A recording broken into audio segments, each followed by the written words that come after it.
Sorry about the delay. I was literally in morning meeting and somebody said, it's 6 o'clock. And I said, that's all right, I've got till 7. And they said, why, you're not on social media this morning? I was like, oh, for goodness sake. How did I forget? Crazy. So, who do I think I am? Well, this was something that I began talking about yesterday. And it's essentially, I started talking about my identity, but I began doing a really deep dive this week, last week, on who I thought I was, because I've been looking at all sorts of conditions. I'm training as a social worker, so let's start again. I'm Mandy-Jayne, and I'm a coach, but my background is education. I was a SEND-Co, special educational needs, psychotherapy, and now I am further training as a social worker. But I run Accessibility Partners, and I founded Inclusion. Now, I'm not sure everybody is this morning. Please share the space out. We are on social media and there are people there. If you are on social media, please post a comment.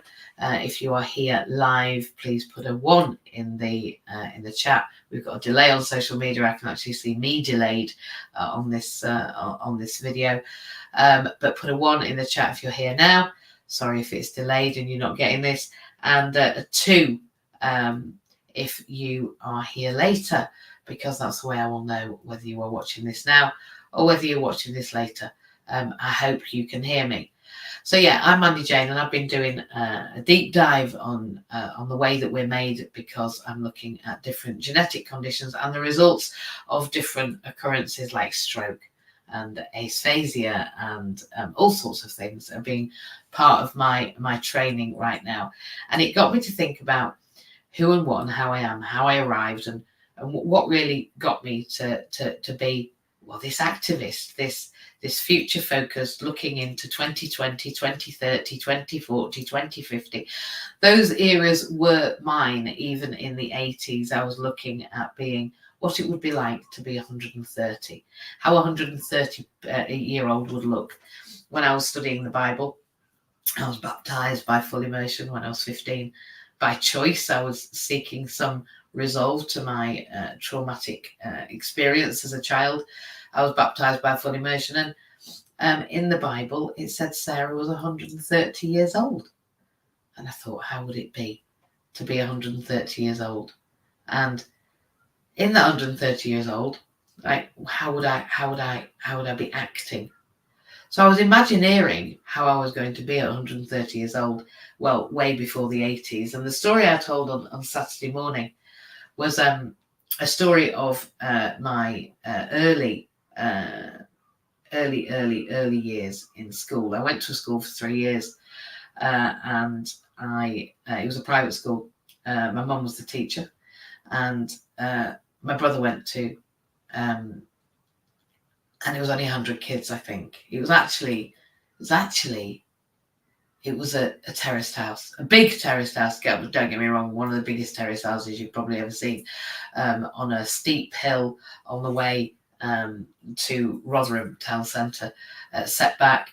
And behind it, even though it was terraced, were massive fields, and we had annexes. So this was obviously a wealthy person's house, probably somebody of gentry proportions, in the 1800s. And this was a school, so you can imagine already the things that came with it: the leaking pipes and the clunks and the noises and the big doors and the oak doors, all that. Very, very ominous place. Walking down the corridor, it felt like the pathway to school felt like an absolute. We felt like going from one country to another, but actually, I was only 2, so it was a ginnel. It was a ginnel between the school and the next house. It was literally the walkway at one side, because it was a terraced house, she says, and there was a walkway at the side. But it felt like a tunnel to me, and it felt like miles, because it had to go all the way down and all the way around to the school. And then at the back of the school, there were fields and annexes, and we were in the annex in the field because we were the preschool children. Now, In that school, I did geography and history and reading and writing, arithmetic. We wandered about in straw boaters, an elastic around our neck, and we were ordered to walk in lines everywhere. We lined up in the playground. It wasn't really a playground. We lined up in the hallway, and we lined up to go onto the stage. I mean, everywhere in straw boaters, looking beautiful and pristine, with our pleated skirts and our straw boaters, waiting to be told the next instruction. The school was incredibly, I would say, ABA in their historical management of children with additional requirements. You will adhere to these rules, and that means that we'll know what to do with you, and you won't make squeaky noises or run around. I can remember the whistle blowing in the playground when I was 2, 5 times, until eventually she came and took me by the hand and made me stand next to her.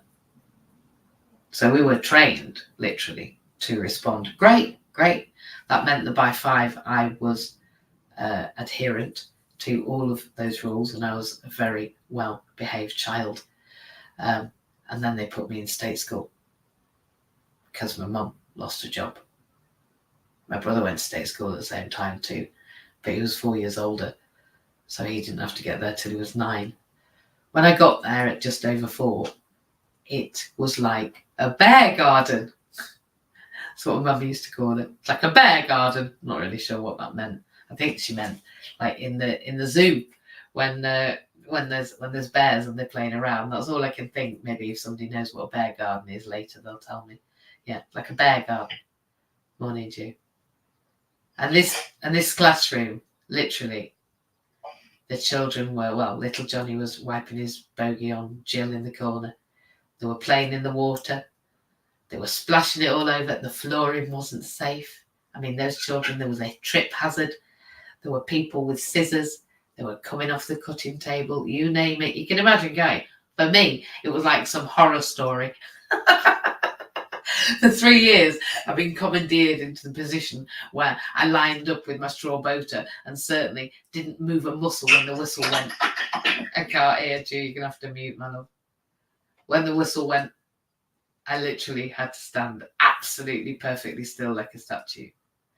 So when I got to state school, well, who did they think they were? I didn't know who I was, and I certainly didn't know what the hell the teacher was, and I didn't know what this was. I didn't know who I was. I didn't know how I was, and I didn't know how to behave. I knew I didn't want to be like that because I was horrified. In fact, I was disgusted. Now, interestingly, disgust is something that we learn. We don't get born disgusted. My middle child, who will hate me for telling anybody this, but there we are, I found him exploring his nappy when he was just a baby, when he could stand up in his cot, and he'd gone in and explored his nappy, and he'd wiped it everywhere, over him, over his cot. He'd wrapped it around every single spindle. He'd got it in every crease. He'd pushed it into the corners of the window. I mean, he'd stood up, he'd wiped it all over the glass. He loved showing the neighbours what he'd found. And when I went in, he was having a lovely time. And he was not disgusted, not in the slightest. He was having a beautiful time. He also did the same with Sudocrem. He went into the back of the settee, because I used to put the Sudocrem in the nappy bag, and the nappy bags, and I used to shove them behind the settee, because at that time I could actually crawl around on the floor. So I used to change their nappies on the floor, and he crawled around the back of the settee, opened up the Sudocrem, and wiped that all over him too, and ate it. He enjoyed eating that. He was not disgusted. He wasn't even disgusted when he ate it. He just sat very happily with a white mouth, looking like he really found the prize. So yeah, he was not disgusted. We create disgust. We develop disgust in children. And I was disgusted. I was disgusted they were running around like, I don't know, idiots. There were scissors everywhere. I felt like it was just an absolute hazard. I didn't want to be there. I didn't. And I froze. Now, my teacher, Mrs. Naylor, I think that was her name. Might have been Naylor. That was one of my teachers. Might not have been her. Might have been Mrs. Cummings. It might have been Mrs. Cummings, actually. Anyway, that first teacher, She realised that me and Ruth, that was the girl that had come with me from that school, she'd been there 3 years too. We were the same age. I won't give her surname. She came to school at the same time. That teacher realised that we had no idea what to do with these children, and they had no idea what to do with us. For a start, I didn't even have to wear uniform. I felt like I was at home. It was very strange. And so she put us outside. That sounds weird, doesn't it? I know, they're rubbish. Let's put them outside. That's not true. She said, come with me. We have got something very, very special for you to do. And we were taken outside the classroom and given 2 easels. Now, I can remember hearing all the riotous noise going on in there and thinking, actually, I'd quite like to be messing about. I'd like that. I think it's not very fair that they get to mess about. I didn't know people were allowed to mess about. I'd quite like to mess about like that. I was listening and thinking, it sounds fun to mess about like that. But me and Ruth were outside, and we were given something I'd never seen before in my life. I remember I was only 5, so I hadn't seen a great deal by then. So my shock wasn't that surprising. But I can remember the surprise now. I can remember seeing silver and gold cars. I remember thinking the sun's golden.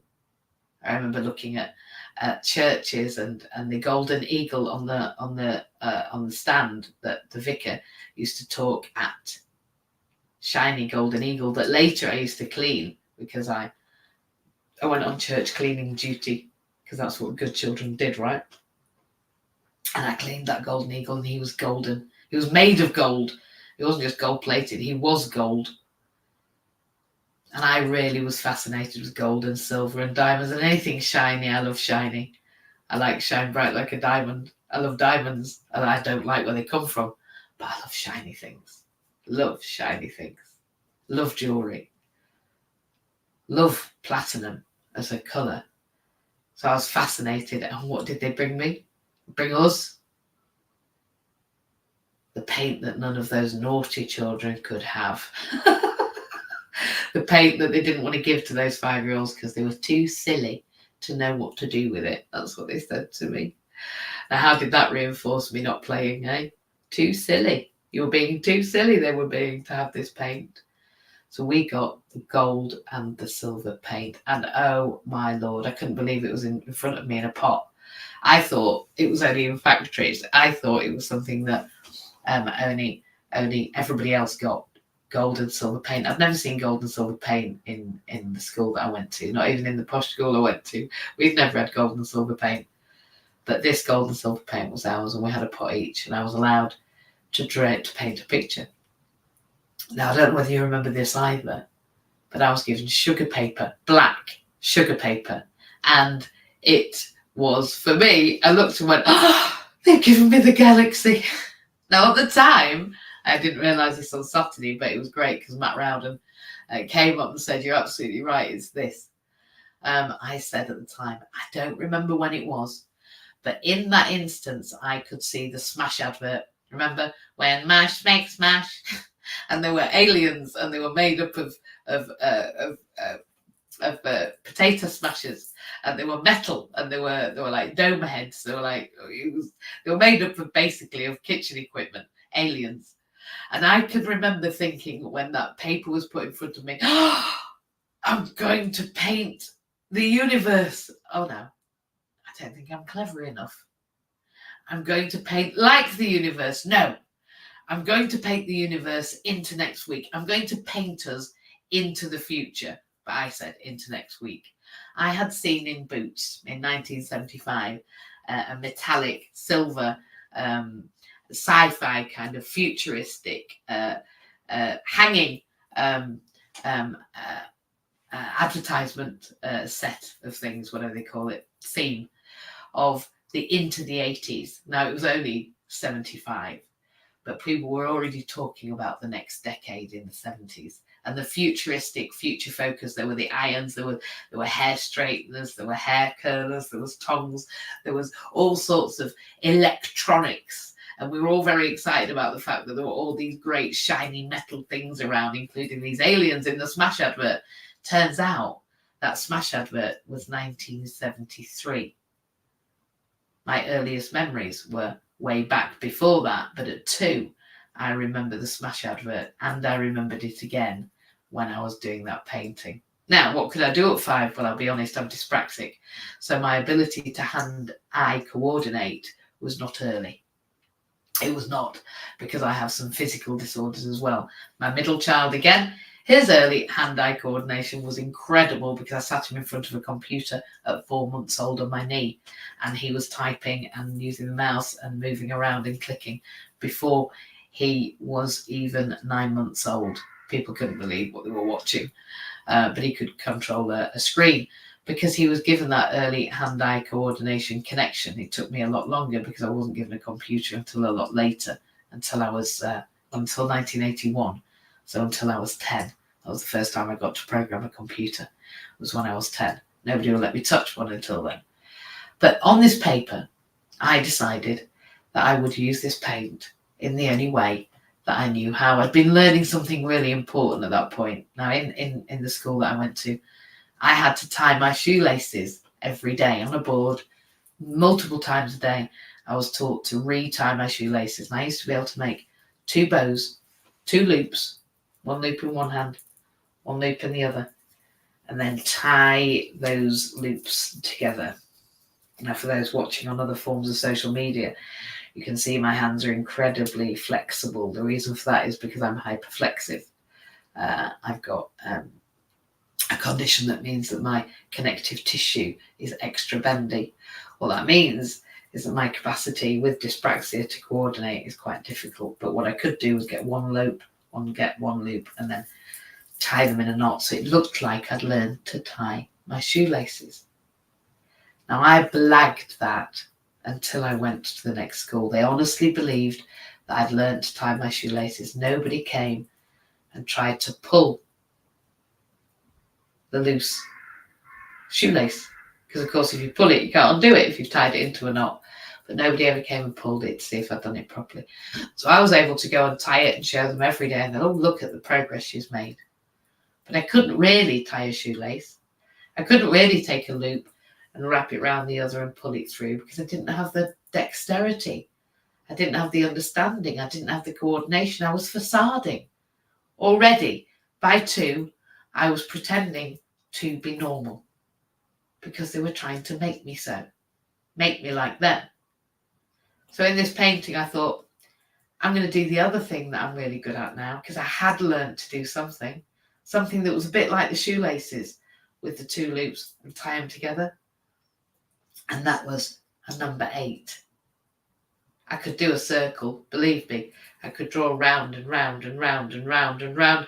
And that drawing round and round and round and round and round and helped me so much by the time it came to those other letters and those other numbers. Because 8 was, again, a very similar thing to when I was trying to tie my shoelaces. Wrapping it round, sliding it up, tying it together. It didn't work for me. But I could draw circles. I draw a circle and then another one like a snowman. You know, when you roll a snowman and you make 1 ball and then you get the other in between the 2 of you, you lift that really heavy snow up and plonk it on top. Well, that's what I used to do to draw a number 8. I draw a circle and I draw another circle on top. That's okay, you think. Well, it's a bit like shoelaces, see? It looks okay. But actually, when you're trying to go to the next number or the next letter, or when you're trying to keep your pen on the page, it's not, because you've got to take it off. And every time you take your pen off the page, you slow yourself down. So I had to learn to draw a figure of 8. And I had practiced and practiced and practiced and practiced and practiced. And when I got this paint and I got the galaxy, and I realised that I was not capable at that point, and still aren't, to paint the galaxy, when all I wanted to do was find the aliens that were on the advert and find a life that wasn't mine somewhere on a different planet. I learned to draw the figure of 8. And I wanted to show my teacher I could do that. I could do all sorts of things, but one of the things I was really proud of were my 8s. And thinking about the Into the 80s advert in Boots, I'd seen the 7. My mum had taught me to draw a 7. It took 3 strokes because I had to cross it like a German 7. So there were 3 lines to do a German 7. I could do a 7. I didn't want to do 7s. Nobody wanted 7s. They wanted 8s. They wanted into the 80s. And I knew that this was going in the hall. And I knew it was going to be fairly futuristic. And I knew it was all about shiny and glittery. And I'm sure they were probably looking for baubles. That's not what they got. What they got was the figure of 8 in different sizes and shapes with circles in between it. In some places it said 80 and they were all on different angles. And in one part of the paper, there was an awful lot of paint. I decided I wanted a propensity of paint in that corner of different shapes. And the shapes were inside the shapes. And so there were circles within circles and figures of 8 with circles within them and 80s. And it was symbolic, right? And it was also abstract. And it was also way beyond my thinking years to be able to create something like that. And of course, all this was done in silence. And when it was done, they took it and it went into the hall. First time I'd ever used metallic paint. The first time I'd ever done something for the school. I was new to the school, and it went pride of place in the centre of the hall for the whole of the Christmas. And everybody talked about it, but not to me. Nobody ever talked to me about it. I can't even remember somebody saying, "What were you thinking?" They just said, "Isn't she a clever girl? Isn't she a clever girl?" I was othered before I was in mainstream school for long at all. They decided I was differently able, pretty much non-verbal, not really like to deal with the chaos, and not really sure what to do when chaos happened. So I just stood still in case they came and got me. So who do I think I am? Well, I think I'm a child of the 80s, actually.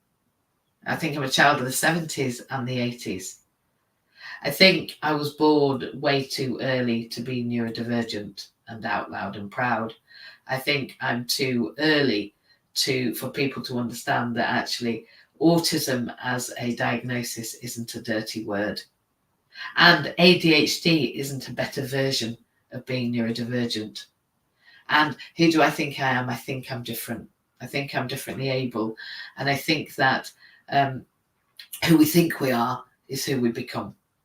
And I also believe that Imagineering is a skill that is born from not being where we want to be. I do think we all have a skill to be able to decide what our future looks like. And I decided at 5 that mine was already scientific, futuristic, and looking into the future. I already felt at that time that I knew there was a connection between us and those aliens. Now, I would call that the World Wide Web. I would call that AI. I would call that all of the shiny things I saw in Boots, the hair straighteners, the iron, the microwave. The microwave. I went to a microwave demonstration. I was flipping. It was like magic when we first saw a microwave. When I saw somebody bake a cake and it come out of a microwave that wasn't an oven, it was just a box with a light that went ping, and out came a cooked cake. It was like the Smash advert. It was like something from the alien world. So I was already looking into the future at the age of 5, and that's because I believe that I'm neurodivergent, or not. I believe I am. It's because I believe it was because I was neurodivergent. But maybe all children feel like that. Maybe. But my experience was that who I think I am is who I thought I was because I told them I was going to. I said to Ruth at the time, "I'm going to paint us into next week," and she said, "What are you on about?" And I'd heard into next week somewhere, and I'd put it with what I was going to do. I'm going to talk about the future. I'm going to Imagineer where we're going. So who I think I am is who I think I am. I am who I think I am because who I believe I am is who I'm going to be. I think we are limited by the capacity to which we can Imagineer. If you can't imagine yourself out of this situation you're in, then think of another one. Think of one that's more relevant to you and more appropriate. If you don't like the job you're in, think about what you actually want to be doing. Because we have on average 4 careers a lifetime. It's probably more now. 4 careers a lifetime. So whatever you are today, you don't have to be tomorrow. And if you've got on a bandwagon and you thought, well, I've got 54 million qualifications in this now, I can't do it. Anything else, you're wrong. You know, I began as a nursery nurse, I became a teacher, and then went into special educational needs because I'll be honest, I prefer them to normal kids. Sorry, but I do. Just find them more grateful. I do. More grateful, more open to thinking outside the box, have a different perspective, not as just don't expect everything on a plate. I just find that disabled people, honestly, this sounds horrible, but not always, but in the majority, if you've gone through a bit of shit, then it makes you just, well, a little bit more humble sometimes. Not always, but in the main, I preferred working with SEN. I also prefer working with people that haven't quite got all their ducks in a row, because I've been discombobulated all my life. Literally, nothing's changed. And I keep feeling discombobulated. Even when I sort out all of my ducks in a row, I still have that feeling. And actually, it's a biological feeling. You can set that feeling straight with the different supplements that I now take, because my neurodivergence means that I don't create things the same way as somebody with a different brain wiring. You know, I don't make melatonin the same way. I don't make serotonin the same way. My hypothalamus is a different shape. My hippocampus is larger. My pituitary gland doesn't work the same. And my pineal gland doesn't either. So we don't hormone the same way. We don't express the same way. We don't learn the same way. We don't visualize the same way. But then I don't think anybody does. I think we're all individual. So who do I think I am? I think I'm me. When I was asked the question about who do I think I am, somebody said last week, which is what prompted this entire week's theme, who do you think you are? And I said, who do I think I am? Well, I think I'm a person. That's what I think. And then it got me to think, who do I think I am? Well, I think I'm somebody that's just trying to get through the same as everybody else. And then, who do I think I am? Well, I think I'm the product of everything I've ever seen and done and heard and been. And what am I? Am I the product of the education they gave me? Somewhat. And do I think it's positive? Actually, probably not. So who do I think I am? I think we are who we think we are. I think we can be who we want, given the parameters that we've got. But I honestly think that if you're in a bear garden, it's very difficult to find out what you want in amongst all that. Sometimes we have to go inside to get the quiet enough to be able to find out, a bit like being taken out of the classroom and being put at the easel to consider how I was going to paint us into next week. So thank you for being here. It's great to have everybody here. It's great to see those online. It's great to see the messages that I'm getting, even on StreamYard now. Can't believe how many people are live on StreamYard all at once. Didn't even know people could find me here. It's wonderful that you're here. It's great to see everybody in Clubhouse. I've been in Clubhouse 3 years. For those on social media, we're in Clubhouse Live at the moment. Clubhouse is a social audio media app, and actually I really like the space. I've been in a few of them, but I like the space it creates, so I'm going nowhere.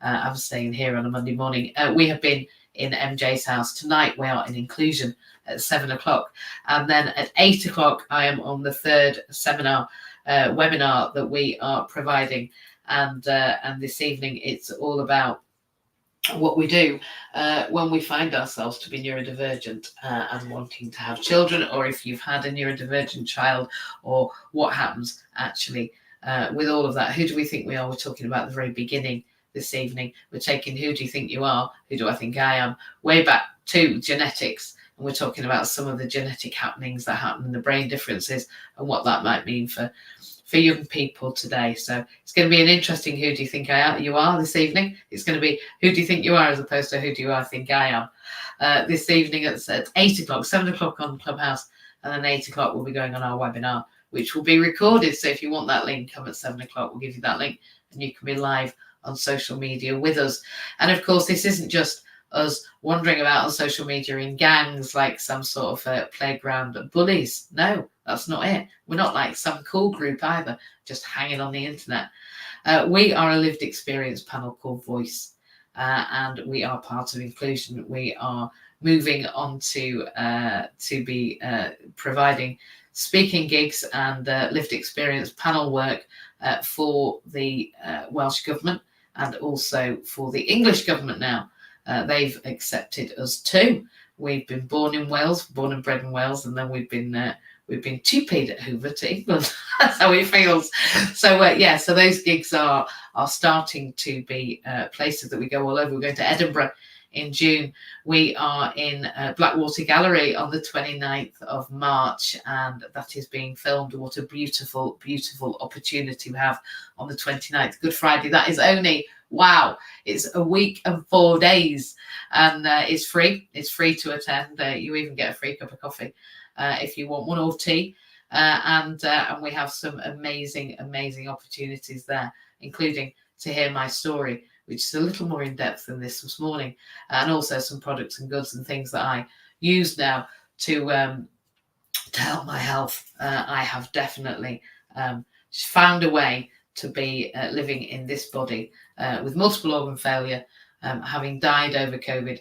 During COVID, I got double pneumonia and double pleurisy, and I was intubated for a number of weeks in York District. I've had to recover my health, and on the 29th, I'm going to be telling you all about my story, how I've recovered my health, and how I've got to go back to university, retrain as a social worker, and create what looks to be heading towards £1 million business this year. So, that said, it is 25 to 7, and I've only got 25 minutes, and there's already 4 people on the stage. I am very excited to hear from each of you, and it gives us a perfect amount of time to take us to the 7 o'clock mark, where I've got to run away to the local authority and do my job as a trainee social worker. Good morning, Jew. Who do you think you are? And how are you? You're back from hospital. You've had a visit to hospital, but you're back, aren't you? Are you there? Are you getting showered? Are you being dealt with? Can you unmute? Is your iPad on the floor? No. Or yes to the unmuting, right? Well done. Yeah. Who do you think you are then? Well, I am. I'm going to have a coffee. That's what I'm having. Sorry.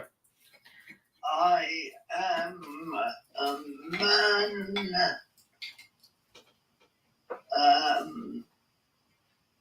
with needs. Multiple MS, aren't you? No, that's not called. It's called multiple. That's not what it's called. Multiple sclerosis. Yes. Progressive multiple sclerosis. Indeed. Yeah. You have needs. You hadn't met at the hospital, though. At least you've got some antibiotics. Yeah. Loads of them. And are you looking forward to, what do you think about this lived experience panel? Are you looking forward to the 29th? Are you looking forward to Baswa?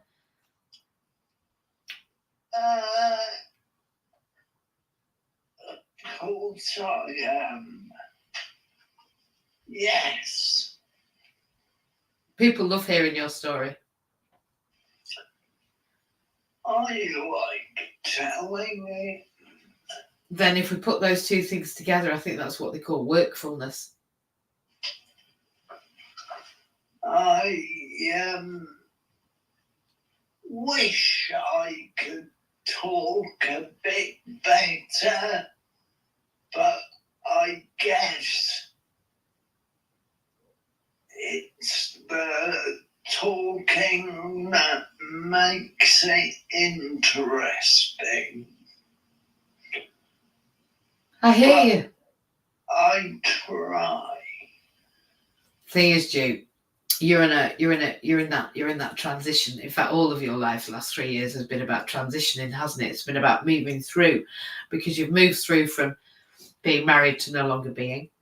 You've moved through from having your own home, living with somebody else, to you're moving through to having your own home and living alone this time. You were working in an industry that you didn't like and didn't enjoy. You didn't really like the job, I don't think.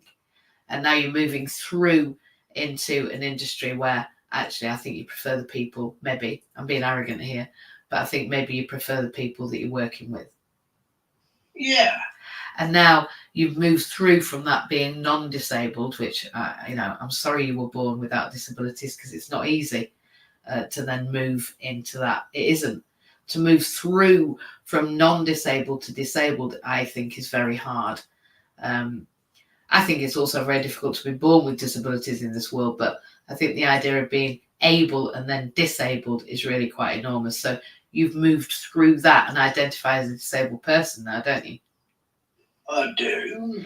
Well, I had no choice. Yeah, you weren't really that keen on disabled people before that, were you? You thought they were a bit of a pain in the butt, I think. Maybe I'm wrong.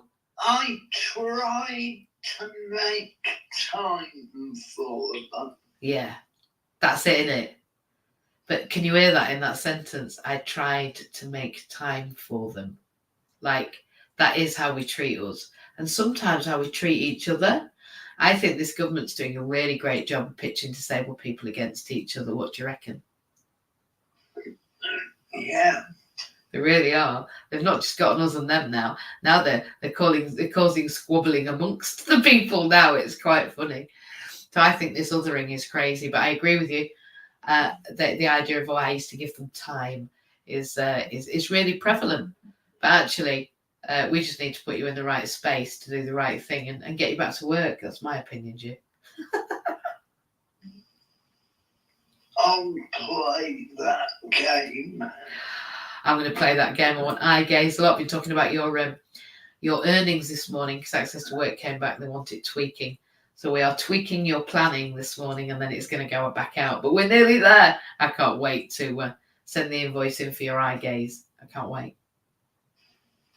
Can't wait to get it. I can't wait to bloody get it. I can't wait till Access to Work get their ass into gear. How many years? There we go.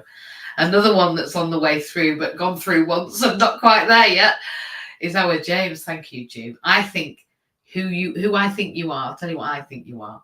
I think you're resilient. I think you're determined. I think your time in the army, whichever bit you were in, throwing yourself out of planes, was imperative to get you to here. And I think that if you hadn't have done that, all of that, then it would be really hard to have progressive MS and be thrown in a care facility and asked to sort your own stuff out. I really do. I think everything you ever were has brought you to everything you are today. And that I think that army training was ready to meet me. It was so that we could go around the country together talking about our lived experience. So I think you just had to be in the army so you got tough enough that you could meet me and put up with my shite and the things I said. I'm very proud of you and I'm very grateful you listened to me and went to the hospital and went and got your antibiotics because I do nag you a little bit, don't I? Just a tiny bit. I do a bit of mother henning on him. James, I do that with you as well, unfortunately. I'm going to have to stop it. Can't do that as a trainee social worker. I've got to be a blank slate and not care. Yeah, you're gonna have to do what I do. You're gonna have to be silent, shut up, and get a buckle in your wheels so you can't move anywhere. That's what they've done to you, isn't it? Oh yeah, they punctured me puncture-proof tyres, and even the German puncture-proof tyres have been punctured. So we're once again, but I'm still moving forward. You are. Realised that my exercise regime, I've found a couple of other really good movements I can do on the left-hand side. To get this degree of extra movement I want, I've not got enough movement on my left-hand side at the moment in the kind of upper quadrant. Of course. But it's more than it was because this time 2 months ago, I'd be about pedaling to the gym now, ready for some heat. And boy, did I turn up the heat that day because I slipped on my side and ended up with the C4 and C5 cracked and very badly damaged, and a sever on the top C1, which at the thankfully has not caused too much neurological damage to me. I've got feelings everywhere and good reactions and movement, but just this top quarter, the 9 o'clock till 12 o'clock, is a little bit not as good as it used to be, but it's heading back in that direction. I've set my goals. I'm just waiting to get the latest update when I have another CT scan just after our Easter little jaunt meeting. I'm really looking forward to actually walking through the door at the art gallery, because it looked stunning from the outside that day we was there. So I'm really excited to just have a few coffees with everyone and see all the beautiful things that'll be in there, plus the beautiful people I'll be with, and new people that we'll meet. We've got people coming from Aberystwyth. Exciting times. I'm really looking forward to this year, and I finally bolted the bookshelf to the wall so it won't attack me, which is nice. I can this morning get the office corner really organised. Good. And I'm really excited to put the proper unicycle on top of it in such a way that it won't cause me any further injuries, because I won't be able to get on it for a bit. But I'm about 4 months away. I'm hopeful of getting on some type of bicycle, and with that, I'm going to look forward to moving back onto them, but keep moving forward. And I'm looking forward to where we go tonight, MJ, and I'll let you.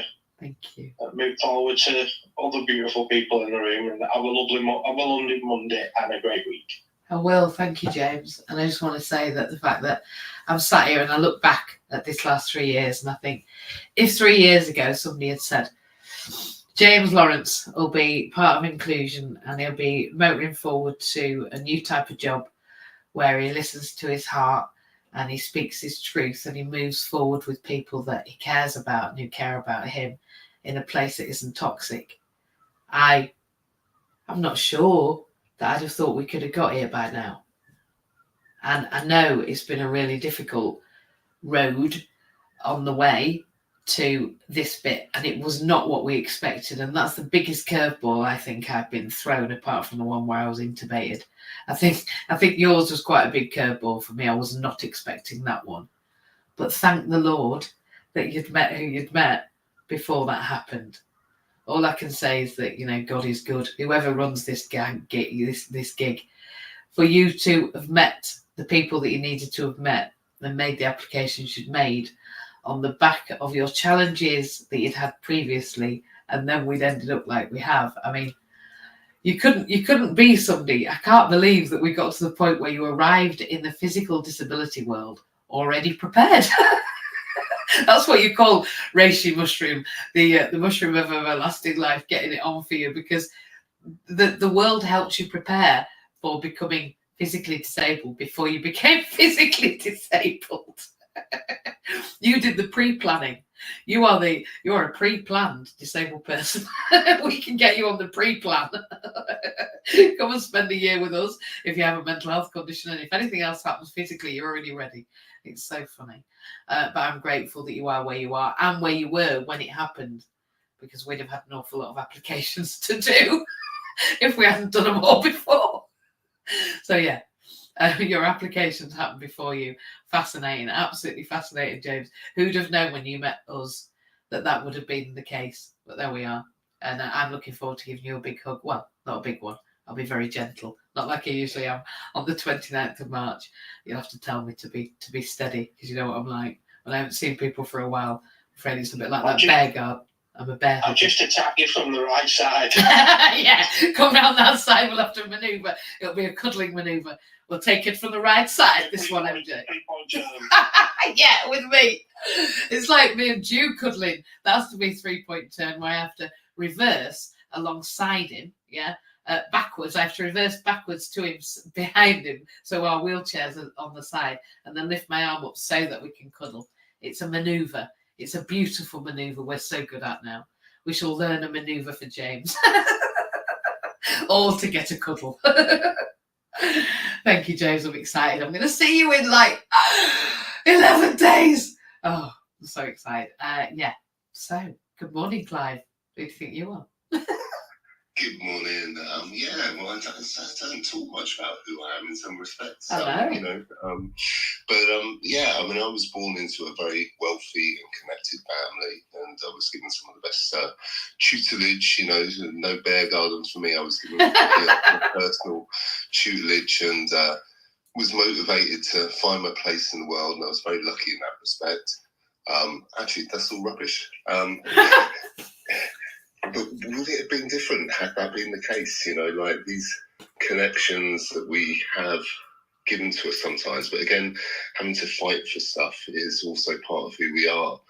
And I think, you know, I come from a mum who's quite a worrier, a dad who's quite pragmatic, but also got his quirks. And, you know, we become who we are through our environment, I think. And but again, we have choices in that all along the route. And I think, you know, for me, my mum had a keen interest in sort of, she was a counsellor and she always was interested in people. And that's why I chose to do psychology at university and such. And I think, you know, the fact that I kind of looked at psychology and I felt that they weren't trying to really help people. It seemed like they were trying to sort of like bolt the door after the horse had bolted. And, you know, I mean, psychology has been used against us more than it has been for us, I think, you know, through advertising and media and the news and having us live in fear and such. And that's given me a bit of a drive to create a different view on psychology for myself. But again, it doesn't fit into the world yet. And that's a struggle. But again, you know, perhaps we need a bit of struggle in our lives. We need something to overcome. We need the challenge. It doesn't make a good story if it's all easy going. And, you know, I think, yeah, I am definitely a product of my environment. I remember watching the news when I was a kid, seeing the miners' strikes and seeing the struggle around me and, you know, then working in kids' residential care and seeing all that struggle and not really seeing anyone help it particularly.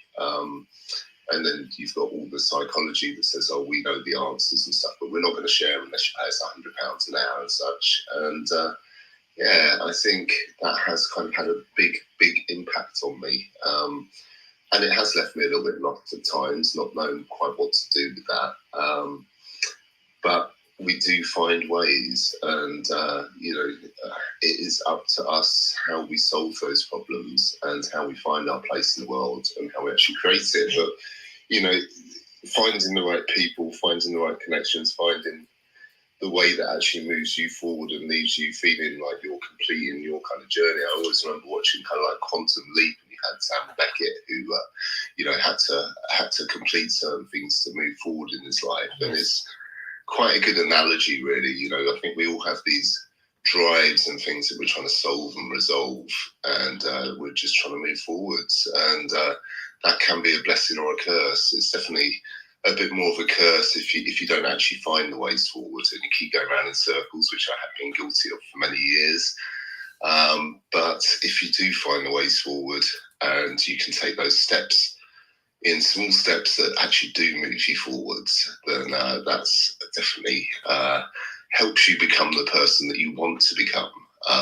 And yeah, it's not easy. It's definitely not easy. So I'll just leave it there for today. But yeah, just we just have to work out what we value, and then move towards it somehow. You know, like the kind of Patty Dabrowski video of, you know, what do you want to be and how would you get there? And I like the idea that, you know, if you do really clearly envisage where you want to get to, and then kind of short circuit your brain and just take out the critical thinking side and think, well, how would I get there? Then that's probably a good place to start. You know, we do need to have that vision, and we do need to sort of start activating things that move us towards it. So yeah, there you go. That's what I shared this morning. Thank you, Clive. Patty Dabrowski, Matt Rowden, who's in the audience today, he put a message in our group about drawing his future last night, about I'll be back with my goals for the week, and it reminded me to go and redraw my future now. Talking of this, for anyone that doesn't know it, Patty Dabrowski is a friend of Pete Cohen, and Pete Cohen is my coach. Pete Cohen talks about his future self. Now, it turns out when you look at Pete's 30-day program that actually, as we all are, who do we think we are? We are a combination of everybody we've ever met. And Pete's program is a combination of everybody he's ever met. And he's a combination of everybody he's ever met. So his program is the lineage that he had the opportunity to have, which was Patty and some other people, lots of other people. If you look at things that he says, you know, you can take them back to people like Jim Rowan. You can take them back to a number of people that I've now studied. That is his lineage. And we all come from a certain lineage, whether that's your mum as a counsellor who then prompted you to go into psychology. And actually my middle one, we're back to my middle one all morning this morning. They must be absolutely prevalently important today, because they wanted to become a psychologist and said to me, I'm going to beat you and I'm going to get my PhD before you. And I said, I hope you do. Please do. Please go and get whatever it is you want from wherever you want. And please, I would love you to win. However way you feel it is, go get it. And he said, yeah, I'm going to get a PhD in psychology before you do. Now, they don't have a PhD in psychology yet, and they might never do. And neither have I. So the fact that they still haven't achieved that, I think, is fantastic, because I still haven't either. I began my PhD, got 3/4 of the way through it with Liverpool, and decided I couldn't finish it and actually produce it. I can't put it out into the world without the element of health and social care there, which is why one of the reasons, crazy as it sounds, that I've gone back for my social work degree, but it's also for inclusion. So we are who we say we are, but we are who we think we are, and we're who we think we want to be from what we've designed. And what I'm going to do later is draw my future again. When I used that method, I am now sitting literally in the office I drew, in the layout, the setup, the desking, the amount of machines, the screens, the whole thing. Why? Because I had a clear idea in my mind about what I wanted the setup to be like. Literally, even to where I have drawn the Rodecaster Pro and where the screen is. Everything is where it was meant to be, because I envisaged it, I drew it, I scribed it, I used my hand, my dysgraphic, but my hand with my circles and my 8s and my drawings, which are very, very childlike. It doesn't matter how they look, because in my mind, I knew I wanted a separate office with this desking and these computers, so I could sit in a space that was separate to the rest of my house. And on Sunday, the gentleman is already booked to come and put the shelves behind me, and the items for the shelves I've been gathering for the last 2 years are in the bags ready. That's because I envisaged perfectly where I was going to be sitting. I also envisaged the 29th of March, in that I knew that by this year, at this summer, I would have all of the Organo products ready for me to share with people, and I would have trialed them all, tested them all, know which ones work for me, and know which ones I can recommend to other people and for what. So I've been 2 years studying these products. I've studied another number of other things as well. I'm yet to talk about those. But we are who we say we are because we envisage our future. And I believe that when I did those 8s and those zeros, and I was feeding my way into the 80s in 1975, that I already was an Imagineer expert. I was already an expert in Imagineering. I could already see that. And I believe that you're the same, Clive. I just think that I'm 10 years ahead of my time. I always have been. What I'm spouting now, they'll be talking sensibly about it in 10 years' time. The things I'm talking about, things like on Friday, I went to somewhere that works with learning disabled individuals. When I spoke to their CEO, I explained, it was a week before Friday, actually, week last Friday. I said that the problem is that we're not allowing individuals to have relationships. And he said, I was only saying that to commissioners last week. I said, well, I've been saying it for the last 15 years, and I think we're just about having those conversations. I'm grateful those conversations are starting to be had around the table. I've been waiting since I was in my teens. So things are a long time coming. But, everything comes to he who waits. It's just not true. Everything does come round eventually, but I don't think everything comes to he who waits. I think we have to Imagineer, plan, and then progressively take tiny steps. Every item that I bought for these shelves behind me was found somewhere at some point when I was not looking for the things on that shelf. One of them is a Barbie called Chelsea, who's black and in a wheelchair. I mean, I'm not being funny, but it's very unusual for me to see a black person in a wheelchair, let alone a black doll Barbie in a wheelchair, or even a wheelchair. It's unusual. I've got a black Barbie in a wheelchair that's going to go on my shelf behind. Those kinds of things that I've discovered that I can now put behind me and use as talking took 2 years of gathering because they were the things that I knew I would want to talk pertinently about in the future. So yeah, a clear idea, absolutely. But I also think the other adage works, which is if you throw enough eggs against the wall, Clive, some will stick. And so I think that as much as I'm known for my propensity of things that I do, what that means is that I trial a number of things, and out of it comes the alchemy of the thing that sticks. Like Monday morning, Monday night, Saturday morning, doing it on StreamYard, doing it on Clubhouse, doing it on LinkedIn, finding my way in StreamYard to book. It's a way of going through the mess in the middle. And I believe the mess in the middle is absolutely where we all need to learn to be and celebrate, right? And with only a minute to go, and I know you've got to go, but I'm going to let you speak. Sorry, Alexia and Andrew. I feel like I leave you there, and then Sharon's left on her own. I'll be really quick. Alexia, my love, you're in the mess in the middle, aren't you? You're at university. That's a mess. Yeah, I've been in the mess in the middle at home this morning as well, because my little friend has had a really bad accident this morning. Oh, no. Yes, bless her. She not only weed, she pooed, she's had it from all directions, bless her. Oh, poor baby. She's very subdued this morning, which is not her.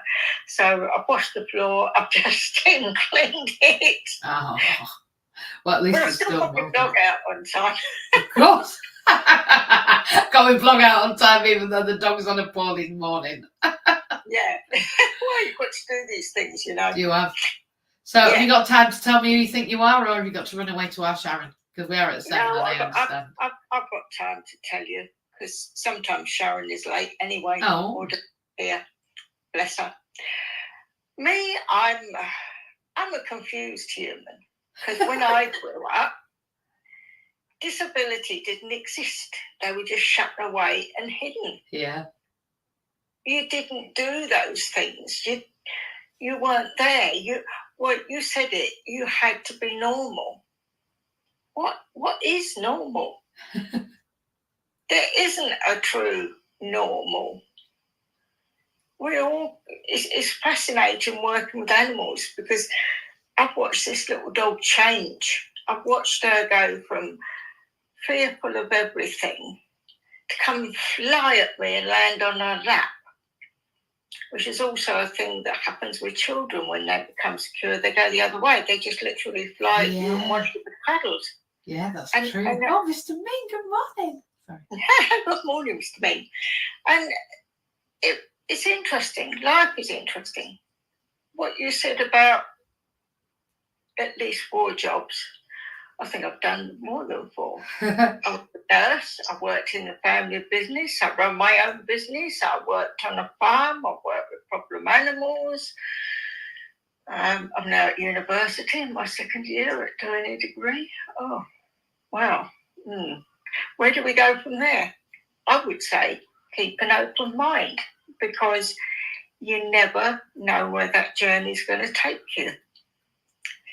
My walking has deteriorated really badly, but I was getting distressed because I wasn't going out and cleaning the streets. So I just decided I've got to see how far I could push that leg.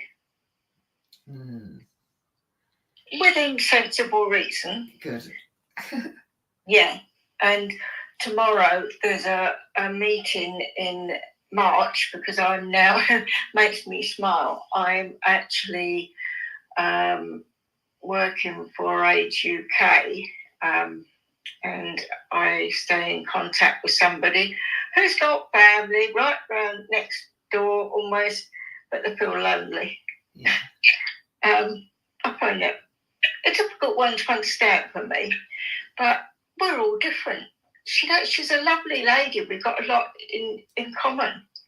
Trying to put 2 people together that can be comfortable and have a conversation like that, because you're only allowed to give your name, for safety reasons, because it's a phone conversation. They're not allowed access to your phone number for your safety, just in case they are somebody who they say they're not. Yeah, of course. But tomorrow they've got a coffee meeting in the next town. Well, I need to know whether I can actually manage to get this fold-away scooter over there, even with a taxi. Because if I can't, then I've really got a problem. But that doesn't mean that life stops. It means you find another way of doing it. Exactly. Which is what we do all through life, is find another way of doing it. It is. I can't work at the same speed I could at 20 at the age I am now. I don't like it, but there's no way I can do it. And I surprised myself this weekend. I've often talked about this with you, not being a sleeper. And I've been looking at what I've been doing. That's partly talking to Sharon and other things I've been doing. And this weekend, I actually slept. I actually took time off and I actually slept. I woke up at 4 and I literally turned over, and when Marie stayed with me, I said, how can you do that? How can you turn over and go back to sleep? I didn't get up till 6:20 on Saturday. Good. Or Sunday. I felt guilty because I had so much to do. Well, you needed to rest. I had 12 hours on Friday night. I went to bed at 6:30. I went to bed at 6:30. No, it wasn't 12 hours. It was 10. So I went to bed at less. I went to bed at 6:30 and I got up at 4. But I was 6:30 on Friday night. I was 7 yesterday.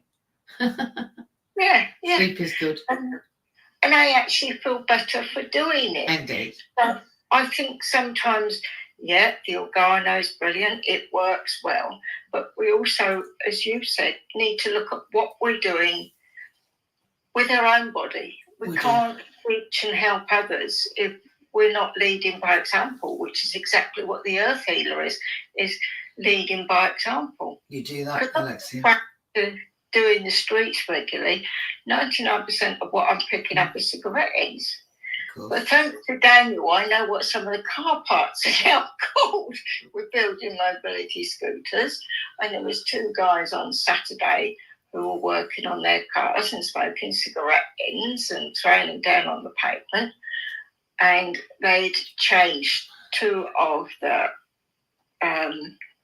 filters that go in your car, which go between a lot of your joints. They what they call them has gone out of my head. I can see the word but can't say it. Gasket. Yeah. Gasket, basically. They can be metal, but nearly always they're rubber or plastic.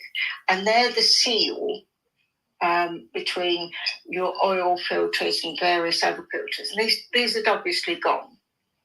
So when they changed them, they just threw them down on the road with cigarette ends. So that's partly what my blog is about. There's a picture of a child, and the child looks like it's purely by accident, but it looks like it's got legs made out of cigarette ends.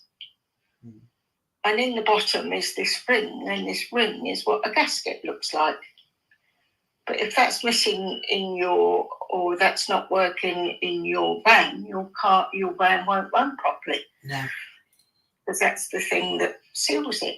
So we're building these little seals all the time. Well, that's what they're for. That's a fantastic way of putting it. I'm aware it's 7:05 and Andrew's here and he wants to go to Sharon's room. So good morning. Thank you, Alexia. I'm aware of time and I've got to go to work too. So Andrew, my love, I'm sorry to have, last but not least, as always, good morning. And good morning, Sharon. Nice to see you in the audience. Yes, good morning, everyone. And I would just like to say it's been lovely listening to everyone because I haven't been to this room in a while because my alarm clock was set on the wrong setting. So I've now sorted that all out. But for me, I like to think of myself as an evolving work in progress and thinking about the good things that have happened to me and also the bad and looking to move forward. So just doing things that will please me and also helping other people. Nice. I like to think that we need to kind of remain a strength-focused approach. And, one day I will find a way to do this other course I have seen, but at the moment DSA are preventing it. But, not DSA, student finance, but, the rules may change. I can wait for now, because obviously once we've had the election, things may change again anyway. And it's a lovely day. And obviously Leo and I celebrated 2.5 years yesterday of being together. So I'm just wishing everyone a lovely day. And I have a dyspraxia meet with Professor Randy Kirby tonight at 6:30. I don't know what time it finishes, but she normally does about an hour when she comes to another group. So hopefully I'll see you all later at 8 o'clock. If not, I will see you again next week. You will. Thank you, Andrew, and enjoy going to Sharon's room. You are a work in progress. We all are. And I think that brings me nicely to the close of this room. We've been talking about who we think we are, and we've said that who we think we are is who we are, and we are because of what we plan. And Clive talked about the fact that it's really difficult to work our way through that mess in the middle and find out what it is that we want to do, especially when things haven't really been sold to us the way that we thought they were going to be. You know, maybe policemen aren't everything we thought they were. Maybe solicitors don't do everything that we thought they did. Maybe workfulness isn't all that they cracked up to, and perhaps university wasn't the bag that you thought it was. Maybe you didn't think the university taught you the things that you needed for the job that you're going to do. I'll be honest, I think who I think I am is who I'm going to be, but that's only because of the things I've learned. We talked about the fact that we're all a product of the people we know and the things that we've done. And I've had over those 4 careers that we talked about people on average having. I'm a teacher, a SENDCO, a psychotherapist, a nursery nurse, and now a trainee social worker. I've been at all, like in all those areas, learning how disabled people work in the world because I am one. I don't know all the answers, but I know a fair few of them, and I certainly know a road to go on. So if you have a disability, or you know somebody that has a disability, or you feel that you don't know what the world's like, particularly if, like James, you only had a mental health challenge and not a physical one. He came to us, we helped him, we got him on the right road. Now, things have not got easy for James. He broke his neck, but thankfully he already had in place those things that were necessary for somebody who had broken their neck. His benefits, his support, his help, his route, his knowledge, his understanding of the way through to stay workful in his position. Jew is in a care facility for the elderly. He's 53. He's about to be on Inclusion's Voice Lived Experience panel, travelling around the country to tell his story. Alexia was born with polio. She has tunnel vision, literally, and finds it incredibly difficult to look at a screen. But with the screen magnifier, with voice talk, I was going to say via voice, and that's about 20 years old. With a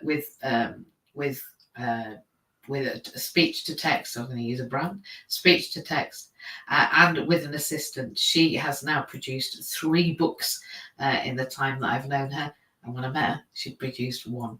She's now stage speaking. She's travelling around, and she is part of the lived experience panel called Voice That's in Inclusion. Andrew is somebody I have known a number of years. Andrew now has a master's degree in autism. He's a specialist SPLD tutor, a dyslexia tutor, and a multiple graduate.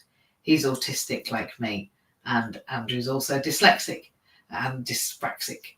And he works full time. If you feel that disability has befallen you, as opposed to it's an industry that you are now part of, or an organizational structure that you now need to understand, honestly, then come along. 8 o'clock, 7 o'clock, whichever, 6 o'clock, all the times. 6 o'clock on a Monday morning, 7 o'clock on a Monday night. We're in Inclusion on Monday night. And then at 8 o'clock, we have a webinar. If you want the link to that webinar, which is free at the current time, and believe me, it's gold dust, come along at 7 o'clock and grab that link from myself or Christian Burton or whoever else is there, because that link will be bandied about in the chat. And then at 8, you can come along and you can give me questions and answers about some of the things I'm going to be talking about. And what we're talking about tonight is not a comfortable subject, all right? Who do I think I am? I think I'm a person with the same rights as anybody else in the world, but not all those people have the same rights as me. So I'm going to be touching on things like, at the moment in the UK, if you have Down syndrome and you become pregnant, then you will be sterilised. If you have Down syndrome and you want to get pregnant, then you will be told you can't, or they will sterilise you. I know a gentleman called Chris Foster. He has been in Inclusion. He is in the top 100 of disabled people as far as awareness is concerned. He works with some major banks. He's just been adopted. He's just been adopted by the Women's Pay Network organisation for the world. He's on their panel, and he has Down syndrome. Now, I personally think that Chris Foster should absolutely be allowed to be a father, but he's not legally in this country. His baby would be killed. His wife, person, would be sterilised. and if she hadn't got sterilised after the baby had been born, then she would be found to be put to court to be sterilised so that didn't happen again. And that happens in this country. It sounds a bit barbaric, but it is.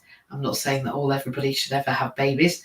I'm just saying that I think we need to be clear about if we are removing a race of people, why we're doing it and what the justification is. And I'm not sure that Down syndrome is a justification.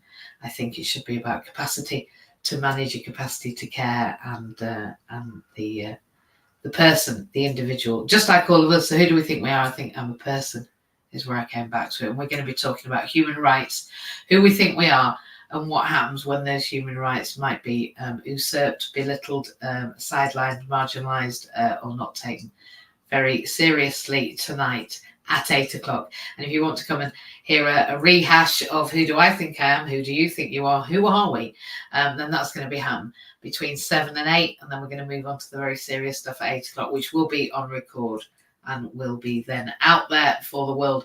If you don't know where we are yet, go and look at my YouTube channel. I'm going to put some links next time. I need my YouTube channel upping. We've got shorts going out, we've got longs going out, we've got information that people need, how to get their welfare benefits, what the hell to do if you're genetically, challenged, if you are being stopped from your human rights. All those things are really important for people to understand. How to get to work, what to do if your employer won't do anything when you suddenly find you've got progressive MS, you fall down in the toilet, and then they want you to stay at home on sick for a year, age you. All those things people need to know about, and they need to know what to do when the shit hits the fan, pardon my French. But if you just become suddenly disabled, like James breaking his neck, and you don't know what to do, believe me, you want to know. And if you don't know why you want to know that you need to know what to do, come along at 7 o'clock. James will be on that panel with me, and he'll be able to share with you the human rights issues that he's faced. So can you. I think everybody here can explain to you how these services and goods and provisions need to be navigated by an expert, with you. Because if you go in it alone, then I believe that you are not going to go very far. I think you go fair enough on your own, you'll get a fair way. But if we go together, we just go further. We're longer, stronger, better together. We are better together. Why? Because we're playing a good game. And I'm telling you now, it is a game. Unfortunately, sometimes it can be quite a horrendous game. But as long as you know the rules and you know how to play them, and you've got people alongside you to cheer you along, we can't lose. So if you've been great, like I have here today in MJ's house, and you want to be even greater at 7 o'clock tonight, come along. I am going now. I'm going to go to work because I'm a trainee social worker. I better go and save some forms from not being completed. That's pretty much what a social worker is these days. It's a form filler. I'm kidding. There's loads more they do, but there's an awful lot of paperwork. They reckon 80% of social workers' paperwork. I'm not sure that's the right percentage, and I intend to change it. Have an absolutely fantabulous week. On this Monday, the 18th of March, we are well into spring, and I am excited because there's a spring in my step. Take care, everybody. Have a wonderful day. Bye-bye.